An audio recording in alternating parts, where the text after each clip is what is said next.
इंसान जब प्रकृति को समझ नहीं पाता था, तब वो अपने सारे सवालों के जवाब विश्वास के जरिए ढूंढता था। यहीं से धर्म तंत्र की शुरुआत होती है। अब धर्म तंत्र क्या है? जब भी किसी शासन व्यवस्था में हम लॉजिक, रीजनिंग, विजडम, इंटेलिजेंसी इन सबको पीछे छोड़कर अपने विश्वास को किसी एक विचार पर सेंट्रलाइज कर देते हैं, इसे हम धर्म तंत्र कहते हैं।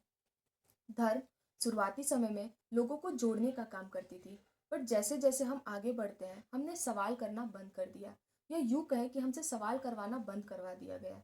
जैसे सोक्रेट्स सोक्रेट्स ने को जहर देकर के सिर्फ इसलिए मार दिया गया क्योंकि उन्होंने लोगों को ये समझाने की कोशिश की कि परंपरा और सत्ता पर बिना सोचे समझे विश्वास नहीं करना चाहिए।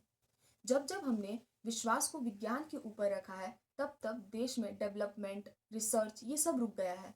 जब भी हमने बीमारियों के इलाज को देवी शक्ति से जोड़ा है, तब तब देश की प्रगति रुक गई है। हम देखते हैं कि किसी कानूनी व्यवस्था या न्याय प्रणाली का खुलेआम अपमान होता है, लेकिन फिर भी उस पे किसी भी तरीके का कानूनी कार्यवाही नहीं किया जाता है। क्यों? क्योंकि उससे किसी एक समुदाय की भावनाओं को ठेस पहुंचेगी।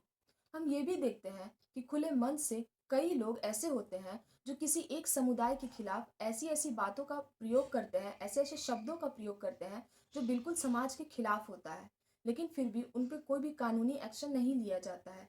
इसके पीछे का रीज़न है, हमने सवाल को विश्वास के पीछे रख दिया है। अब हम अपने पड़ोसी देशों के एग्जाम्पल्स को देखते हैं। वहाँ पर विज्ञान, कानून ये सब पीछे रह गया है और विचार व्यवस्था हावी हो गई है, जिसके कारण लोकतंत्र कमजोर हो गया।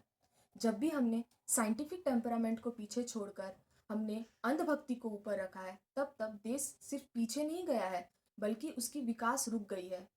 सवाल ये नहीं है कि विश्वास होना चाहिए या नहीं। सवाल ये है कि क्या विश्वास विवेक से ऊपर होना चाहिए। सवाल करिए, क्योंकि सवाल करना ही प्रगति की पहली सीढ़ी होती है।